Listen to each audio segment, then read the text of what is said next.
Today, we honor my husband, Scott Lowenbaum's life and find hope and peace in it, including its last chapter. We find that in his 42 years, Scott not only lived countless and complete lives across time and space, but that his life is an inspiration for us to follow in our troubled times. As his strongest and forever advocate, I will create an argument that while Scott was crazier in some ways than most of us, in the ways that really matter, he was the one that was more sane. This talk has two halves, a narrative of Scott's life and a philosophical inquiry. We'll find that light out of darkness requires an interplay between the particulars and abstract, that humans have more in common than we think, and that there are gray zones in life. Scott's story can inspire us to lead better lives. Scott was born in 1982 to a beautiful family in St. Louis. He was a premature infant whose twin brother did not survive. As a child, he had physical and learning disabilities, but he also had precocious abilities in other areas like art. His family surrounded him with love, accepting him and uplifting him, and gave him both practical and emotional support to accommodate his learning disabilities. He had difficulty writing words due to dysgraphia, but his words were eloquent. Once he was allowed to dictate vocally for subsequent transcription, Scott became a straight-A student. He made original art and sold it in the community by his early teens.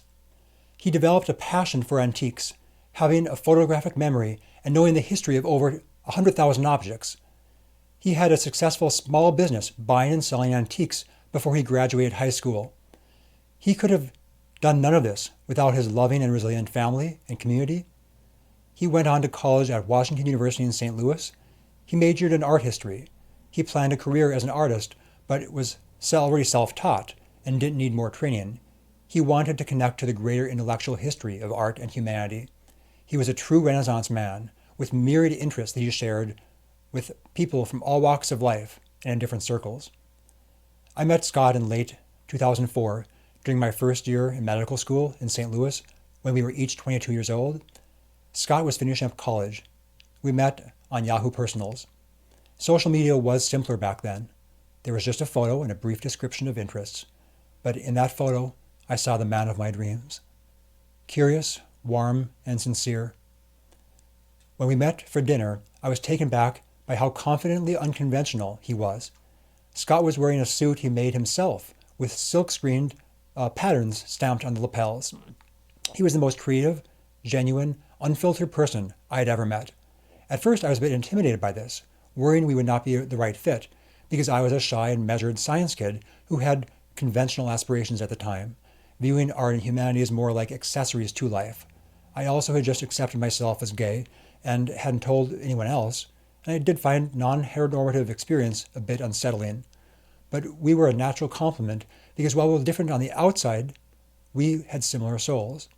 He made me feel immediately comfortable being myself because he was comfortable being himself. Scott displayed genuine interest in my life and brought me back to his apartment in his motor scooter with a chicken painted on it. In this apartment, I learned that fashion was only a small part of his creativity. He was primarily a painter, and his passion was painting people as animals and animals as people, illustrating the gray zones of life. His paintings were incredibly original and beautiful with contrasting colors and imaginative narratives. He was also an avid antique collector and dealer with an encyclopedic knowledge. All this as a college student at age 22. After just one date, I knew Scott was the man I would marry. After that first date, it was time for me to go back home to North Dakota for Christmas vacation. My love of Scott helped me love myself for who I was and gave me confidence to come out to my family and tell them about Scott. I'm so fortunate to have you, Mom, Dad, and Brianne. You are as strong as granite and are the foundation of my life. Growing up with you instilled in me virtues of stoicism and humility, aspiring for excellence, but accepting whatever outcome might rise. My truth as a gay person did conflict with the worldview you grew up in, but your unconditional love for me caused you to expand your worldview, and in a little time you accepted me wholeheartedly, and Scott was loved by you just the same. We can't thank you enough for all of your love and support these years. Scott's and my relationship continued to strengthen, and by the end of medical school, Scott's parents were kind enough to host a wedding for us on May 17th, 2008. the same day as their wedding anniversary. It happened to be just after college graduation for him and medical school graduation for me and our trip to New York, so we had to do it on that particular date. Today, the day of the funeral is May 17th too. Exactly 17 years after our wedding. During our vows, I told the world that Scott showed me what love is. That love only became more pure with time. Scott and I moved to New York City, where I completed residency, and we had 6 amazing years of life together. He found inspiration in the energy and infinite possibilities of that great city. Its museums, its multiculturalism, all its greatness and glam. New York City was also a launching pad for several trips to Europe, where Scott and I experienced the art and culture in person that we'd previously just read about. Scott's career in art and antiques continued to evolve. He was a beautiful dreamer since childhood, but became more so as the years passed in New York. He has a psychological makeup like Brian Wilson of the Beach Boys. Some of his dreams were just in his mind and artwork, but still beautiful. But other of Scott's dreams did actually occur in a more conventional sense. He was a commercially successful artist and antique dealer for most of our time in New York. But most importantly, Scott was so happy during those years. He also helped me during the darkest points in my life. Scott helped me survive neurosurgical training, which can be grueling, and there are times I thought I couldn't make it. Some of the faculty at my training program exhibited various forms of masochistic narcissism, and I certainly didn't fit their mold. Scott empowered me not only to survive residency, but to thrive in it. First, he showed me it's okay to be different. Second, he gave me a worldview escape from the hospital routine. But most important in my development, during the darkest hours at work, when I became dehumanized and sometimes lost purpose and sense of the humanity of my patients, Scott's love caused me to see Scott in my patients, and by extension, humanity in everyone, thereby making me a love warrior for my patients during even the most exhausting hours and the greatest cynicism about the healthcare system. During the last year of residency, Scott's health declined, however, in 2 ways and related to each other. He developed cluster headaches causing intense nerve pain behind his left eye. We were fortunate to see an excellent neurologist, but over a dozen medications failed to help. As such, his cluster headaches were intractable. Cluster headaches are intensely painful. They're known as suicide headaches because a large number of sufferers die this way. Scott's mental health also declined at this time. He developed episodes of agitation. He went to the museum still, but became less active. He stopped selling art because he had a hard time relating to other people's needs. He became more and more withdrawn from his family and some of his friends. He did continue to make art, of course, but for the enjoyment of himself, his friends, and me. While he was in pain and more in a bubble than ever, he was still living a decent life. That intermediate state between sickness and health continued during most of our years in Pennsylvania. Due to the location change, rather than art museums, his inspiration became flea markets and antique stores in the area, as well as online. He was fortunate to meet Lillian and Donna, who owned a wonderful antique shop and are beautiful human beings with inspiring life stories. While limited physically, Scott continued to experience joy much of the day, despite episodes of nerve pain. He found that ice provided some degree of relief of his pain, but his imagination was the ultimate therapy. Once a week, he was able to get out to dinner to Marty's Blue Room, just a few blocks down the road, and the team there treated Scott with incredible warmth. Scott stopped going to Marty's as his health declined, but he remained in contact with Jen, now a nurse, almost every day. They shared a love of the mystery and inspiration that cats provide. Jen provided an unconditional listening presence for Scott, and as proof that nurses have powers of healing that few doctors provide or are even capable of providing. Nurses and doctors are not better or worse than each other. They have different therapeutic powers. Love warriors with different healing bombs. The few friends Scott met here, and the few remaining friends from earlier in life he decided to keep for whatever reason, allowed Scott a source of peace and connection. All this time, however, he was becoming more withdrawn from the rest of the world, developing paranoid thoughts about pretty much everyone else, including his family. He eventually shut off his family and has not talked to any of them in 5 years. While previously enjoying his own unique sense of fashion, he now demonstrated increasing apathy in his appearance. That said, He was becoming involved in reading about history and found joy in losing himself in an imagined past. I didn't always connect with his thoughts, but I listened and loved. He was still mostly happy in his bubble, and to me that's all that mattered. He continued to listen to my interests and struggles, both inside and outside work. Even as he became disengaged from the rest of the world, he remained a devoted husband, always there for me, always understanding of my unpredictable work schedule, never want anything from me. To the end, Scott continued to broaden my perspective on life and enjoy our time together. Every moment. 18 months ago, things did take a downward turn, however. Scott's dreams were mostly positive, if obtuse, up to this point, but now they were becoming nightmares. Paranoid delusions. In particular, his mind created a tormentor that he thought he met at the flea market. He felt that this person was defamed by him, and that she was therefore going to sue him. These delusions initially occurred just a few times a day, and he was able to live around them. But 6 months ago, a majority of our conversations were saturated by him talking about his imagined tormentor. He perseverated on me paying her off, but my reassurances never worked. It was an endless cycle. I had about 10,000 conversations with Scott making the point that this was not real, and even if it was, I would have it back. It would be okay. I told him that there was no evidence it was real, and even showed him evidence to the contrary. But his delusion only morphed to evade the facts. He became inattentive to hygiene. I urged him about 200 times to see a psychiatrist, but he refused. He did acknowledge, I may have schizophrenia, but that lady is real. He based his refusal of professional help on prior experience with antipsychotic medication.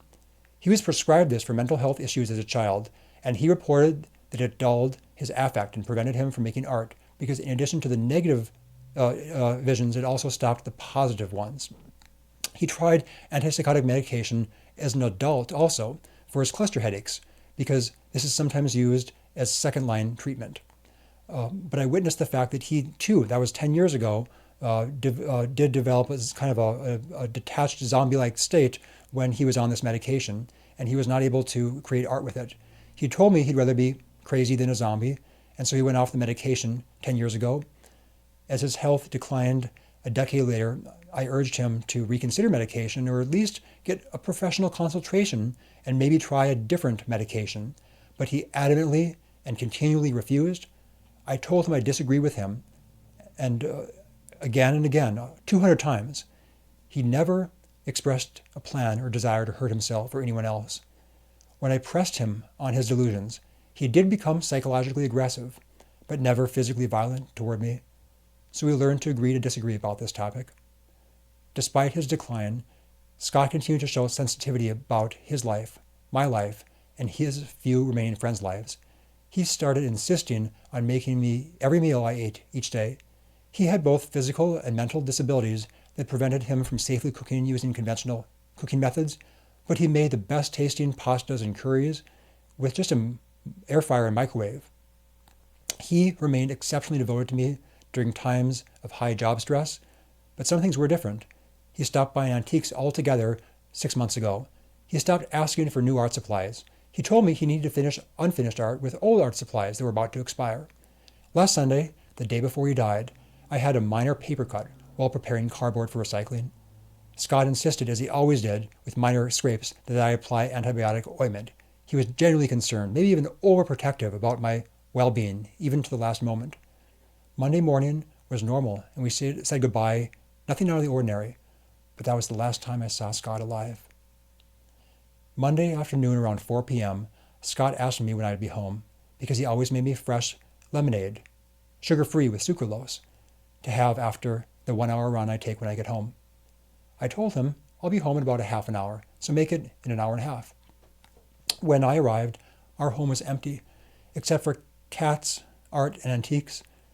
The shed keys were missing, but the shed was locked shut. I found the spare key. I found Scott had hung himself from the shed beams. It was instantaneous. Scott chose a relatively thin rope that deeply penetrated his neck, immediately constricting his carotid arteries and causing sudden death. It was so sudden that one of his legs was still on the stool he stood from. He was pulseless and breathless. I called 911, cut the rope, administered CPR, tasting his blood in my mouth, and feeling his pale blue skin that was strangely warm because he had just died moments earlier. The police and paramedics arrived and he was confirmed dead. This was the incomparable low of my life. I was so traumatized that I was numb at first, and then tachycardic, continuing all throughout the following sleepless night. And now, this is all that's left of him. How can we make sense of this? How can we move forward? How can we live? One answer is to say that Scott was 100% crazy and 0% in control, and that we are 0% crazy and 100% in control, and that he acutely deteriorated that day, killing himself in random fashion. But such an answer would be false. The facts prove otherwise. The hour before he took his life, he sent a stream of consciousness series of texts to Jen, sharing all the beautiful places he'd been to in life. And security camera footage showed that minutes before his death, he walked into our yard, looked at our lawn ornaments, our trees, the skies, and found peace. He then walked calmly into the shed and died immediately and painlessly. This might sound controversial, but I don't care. Scott is a brave healer who emancipated himself from suffering that day. Scott was not 100% crazy and 0% in control. Scott was experiencing auditory hallucinations, paranoid thoughts, but he was still able to process these thoughts to some degree and function to some degree. He was still brilliant to the end, as proven in his artwork and the precise engineering of his suicide method, instantaneous and painless. He knew that his quality of life at that point was terrible. Psychological and physical pain had consumed nearly every moment of his life.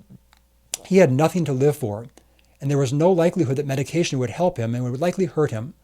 He was living only out of duty for me, but he knew that I was ready for him to free himself from pain. He was worried he'd be forcibly institutionalized and turned back into a zombie as he was when he was medicated before. So he chose the most humane option. He made the same decision we make for suffering animals and people with non-mental health conditions such as terminal cancer and strokes and traumatic brain injury with no likelihood of meaningful recovery. Scott Lowenbaum unjustly bears the stigma of mental health that judges this condition as different from other diseases because our society itself suffers from its own delusion that we're in control of our minds. We are little more in control of our minds than in control of our bodies. Science and philosophy both support this truth. Scott was so sensitive about my well-being, but after lifting me up for 20 years and witnessing me lift myself up this year, he knew even though his decision would cause me immense pain, I could manage this year, and it was now his time to heal. In this year, I experienced a physical and philosophical reawakening as a response to an existential crisis fueled by entering middle age, experiencing high job stress, neglecting my well-being for years due to the demands of training and early practice, being a citizen in a diseased society, and yes, struggling with Scott's illness. I am now healthier in mind, body, and soul at age 42 than I was at age 22. One of my projects is taking exhilarating 1-hour runs each day. These runs get the garbage out of daily absurdity and lift me up to a higher plane. One of my projects has also been creating posters in my office to complement Scott's art. This channel is an extension of those posters. These posters tackle timeless philosophical questions and answers relevant to contemporary society and healthcare. If you haven't asked philosophical questions and answers, I suggest you do sometime before you die, because without tackling these questions, you aren't really living. There is a life-altering lecture series on YouTube called Justice by Michael Sandel, a brilliant but relatable political philosopher. I took this class in person 22 years ago and didn't really understand it at the time. In fact, it was my first B. On our first date, Scott and I actually had a bonding moment over a mutual dislike of philosophy. But this course instilled in me seeds of inquiry that blossomed a quarter century later as a healthy answer to existential crisis. Philosophy tackles issues situated somewhere between the immediate and the ultimate. We will never agree on the best tasting food, nor on the ultimate nature of the universe, but through deliberation, we absolutely can find common ground on a working model situated somewhere in between. Scott witnessed my evolution. I previously needed him to lift me up, but now I was lifting myself up because he had inspired such confidence. Scott knew I would be okay alone. I needed him there in person now, but now he could be free. He had already given me so many lifetimes of love and inspiration. He didn't deserve to be my pet or my toy. He saw his health as failing, his quality of life poor, and he knew there was only so much time he had with any degree of lucidity before the remainder of his life would be a living hell. He timed his suicide to coincide with our wedding anniversary as a final art project, a reminder of the beauty of life and the inspiration he showed the world. Life is made more beautiful because of its brevity, and it's more sweet because of the bitter moments. If there was a switch on this wall that you could push to undo Scott's suicide, how could you possibly push that switch? That would inflict cruelty upon cruelty, as his disease was progressive. By saving his life, you turn him into an institutionalized zombie. That's not a life that Scott would want to live. Scott actually saved his life by taking it while he still had the capacity to do so painlessly. Scott Lowenbaum is a hero. He made an enlightened choice as a child, and he inspired me. Live the most authentic and beautiful life you can. Lift up others who need help. Don't worry about what others think about you. When we were halfway through conventional human life years, but he lost his quality of life. He demonstrated heroic virtue by emancipating himself from suffering. Just like the stray cat we found a few months earlier, who was previously friendly but aloof, but then walked himself into our arms on a cold winter night while he was dying from pneumonia. We named the stray cat Sweetie and brought him to an animal hospital, but there was no chance of improvement, as he had end-stage FIV, so they compassionately euthanized him. Scott knew he was no different from Sweetie, and that he too deserved mercy. Scott's story teaches us of the importance of letting go of the illusion of control. He was, to some degree, in control, and to some degree out, from beginning to end. But you and I are not categorically different. You and I may not have paranoid schizophrenia, but we also live in a dream. Our entire experience, from our senses, to our identity, to our consciousness, to our will, is simply a dance of electricity inside our heads, set in motion by billions of external forces, and only existing for a flicker in time. Every thought, every choice, every label, every achievement, every failure, every pleasure, every pain is just a web-like shimmer from the billions of neurons in your skull that you imagine as you. You are an illusion. This is a fact of neuroscience, not an opinion. This realization is not even cutting-edge science, but a truth acknowledged by the ancients. Plato's cave is an allegory to the human condition and need for shared emancipation. In Plato's cave, human beings are prisoners, shackled in a cave with their heads fixed forward, eyes staring at images projected onto the cave wall that they perceive to be reality, when in fact these images are just shadows of other figures behind the prisoners, illuminated by a fire behind them. Emancipation is possible in Plato's cave, but Plato shows us that emancipation requires thinking outside the box. That's exactly what Scott did with his life. He was both crazier and more wise than most of us will ever be. Wise men are often labeled as crazy by the conventional. Life is Shakespearean. The most confident of us are generally the greatest fools, and the happiest are often the greatest sadists. By letting go of the illusion of control, we paradoxically can be in more control than ever. Every moment, we can make a decision to ride a wave. The name of your wave doesn't matter. History is littered with wars fought over wave naming or wave details, but the wave is the same.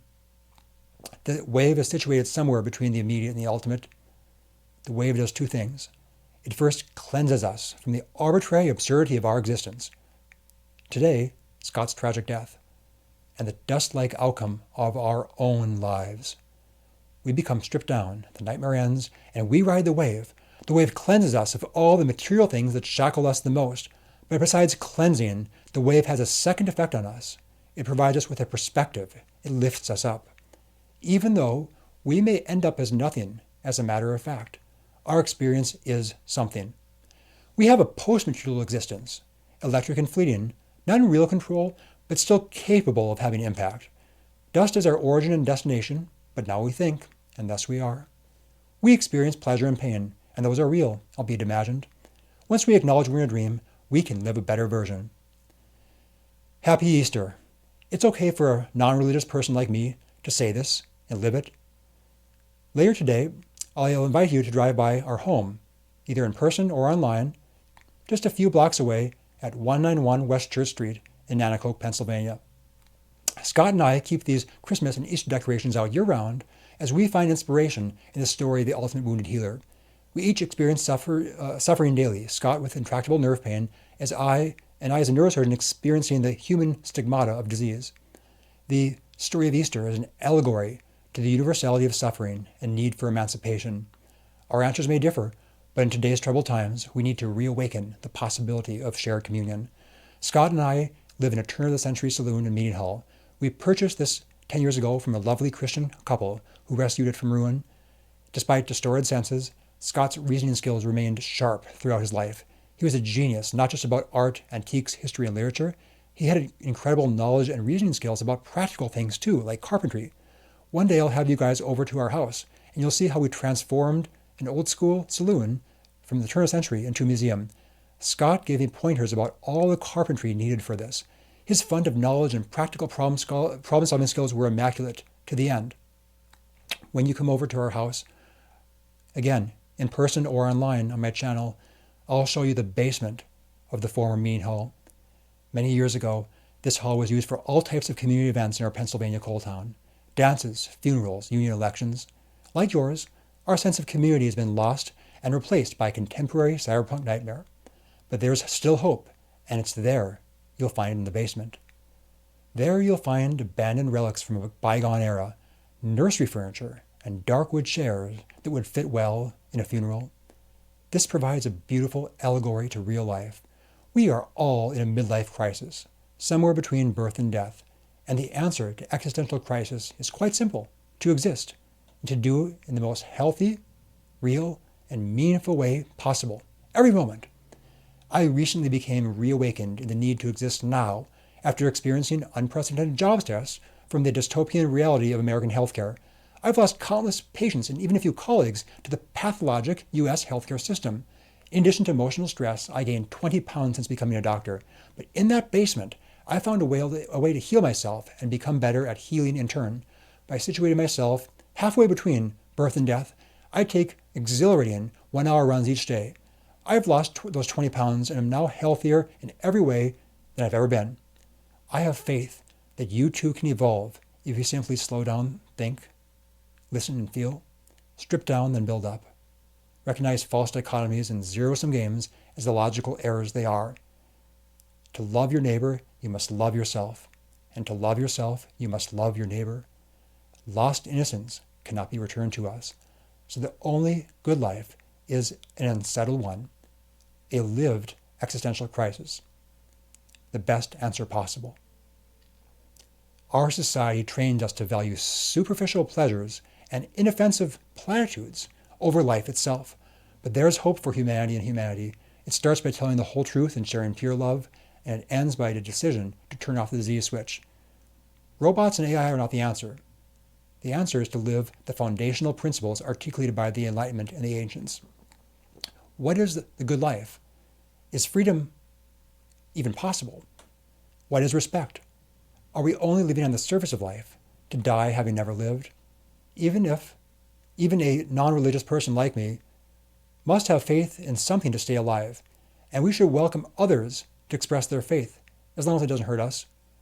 Even a scientist like me must have some faith to keep working, as no data will ever prove that life is worth living or that good things exist. We live in troubled times, and many of us may die having never really lived. We think we're in a fairy tale world, but we are the ones often in a nightmare.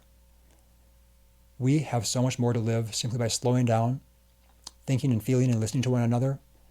As humans, we each live a story. The details are different, but each of us has a similar beginning and end. The story of the ultimate wounded healer is a beautiful one. Happy Easter from this agnostic, gay, vegan, liberal humanist. But let's stop labeling. Let's have faith. Let's share a story. We can escape from this cage together. As Teddy Roosevelt would say, keep your eyes on the stars and your feet on the ground. And if I may add, live somewhere in between, because those stars are so far away and vague, and the ground on which you stand can be shaky. Your hands are among the steadiest things in the world. Have faith in yourself. And when you can't find meaning in something or things seem absurd, don't become the absurdity. Live a better answer to it. Be the light and darkness that you and your world so desperately need. There is no difference between your world and yourself. It's arbitrary which body you occupy. Do unto others as you would have done to you. That the golden rule was independently developed by philosophies and religions across time and space gives us hope for humanity in humanity, especially during the hardest times. I have faith in humanity, or at least in me, on a bad day. Death is not an event, but a process. And so is healing. It's not linear. In many ways, Scott didn't die last Monday, but months and years ago. The healing will never end, and that's okay. Tragedy gives wounded healers even more love bombs to heal the world. Healing involves telling truths, and the truth about Scott's death give us as much peace as the truths about his life. We evolve from a fix and fault mindset into a growth and healing mindset. The thousands of seeds that fell from our backyard elm trees on the day of Scott's funeral are a source of hope. Scott's life was not a fairy tale, and it did not end in a nightmare. Scott was and is a dream come true. He made my life complete. Scott was the most real, beautiful, unique, inspiring person I have ever met. And most people who met him said the same thing. If I never find another, or I die tomorrow, or 42 years more from now, I will rest in peace, because I lived a full life thanks to Scott. I hope my story continues for many years, and yours too. But we must make today's story beautiful, because we never know if this chapter will be our last. We can find peace because Scott found peace. Scott was the sweetest of them all, and like chocolate, sweets aren't good without bitterness. Darkness makes light shine more brightly. Scott's light will continue to shine tonight, and for many more to come. But Scott's life is not measured in its future impact. Human life has intrinsic beauty. Let's return to philosophy. Even if Scott sung the most beautiful song in a forest, and only he heard it, never to be heard again, it was beautiful for him to sing.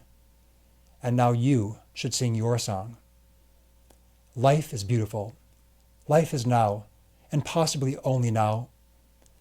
If there is a God, he would want you to inspire to be more like him, and to make the life he gave you beautiful. And if there is no God, the fact that you can imagine him is evidence of your power to be something more. As sentient yet vulnerable beings, humans have so much more in common than we think. See beauty everywhere, and when you don't see it, do what Scott did, create it. Live the fullest while you still can. Lift yourself up and your fellow human up to a higher love. Stop eating junk food and stop sharing junk ideas. Make everything you do and everything you say worthy of your life. Scott would want nothing less of you. Honor Scott, not in platitudes and material things, but by becoming your own star in the sky. Friends, there is a time and a place for everything. Tomorrow I return to work as Love Warrior, Virgin Neurosurgeon. Thank you to the 200 colleagues who reached out to me for support during the past difficult week. But we must move on for our sake and our patients' sake. Our patients are beautiful human beings whose lives are made only more precious in my mind by Scott's passing. Scott taught me to see humanity in every patient, and with his death, my patients' lives are only more precious. There's a time to philosophize, a time to hug, and a time to remember. But that time is not at work. Our patients deserve nothing less than the very best fight against their disease. That requires putting on our Love Warrior uniforms on Monday and delivering precision-guided healing bombs. I love you all, but I refuse to allow you to distract me from my work. Asking me how I was doing and expressing your condolences was appropriate that first week while I was at work. But going forward, you must restrict these communications to nights and weekends. Recognize after hearing me today that I probably don't even need your help, because I'm probably 6 months ahead in this process. In many ways, Scott died or started to die then, and I've prepared for it. Our patients deserve our 100% focus, on them. I am also here for you if you have any questions about health, life, and death, all their gray zones and all their forms. This channel will pause for a while and then come back with more original music. It turns out the day before Scott died, I posted my first song as a newfound form of expression. You'll see it earlier on this playlist. I wrote the lyrics and composed the music using a MIDI keyboard and online audio workstation. I played piano and saxophone as a kid, but never composed or sung, not once. As such, I was an amateur performer on a different instrument and not a creator, and I hadn't even performed in 25 years. But life with Scott and personal growth the past year inspired newfound creativity. Darkness makes it necessary to be the light. The day before he died, Scott listened to my song and was inspired by it. He told me he wanted to make the album cover. We had decades of projects in our magical kingdom to look forward to. Of course, those are my side projects. My patients' lives are my life's work. But the success of a life's work and side projects are not mutually exclusive. You see, that's a false dichotomy, a zero-sum game, a logical error. To love your neighbor, you must love yourself. And to love yourself, you must love your neighbor. Science and humanity complement each other. Science and technology are a means to improving humanity, and humanity can also provide a guiding force for what's important in those endeavors. Scott's ultimate life goal was to create a museum for inspiration and peace, to lift up the weary and left behind. Scott named this museum House of Orphan Treasures, its abbreviation being HOOT, Hoot, a reference to his love of birds. Scott's life will continue, if in a different form. I love you. Scott loves you too.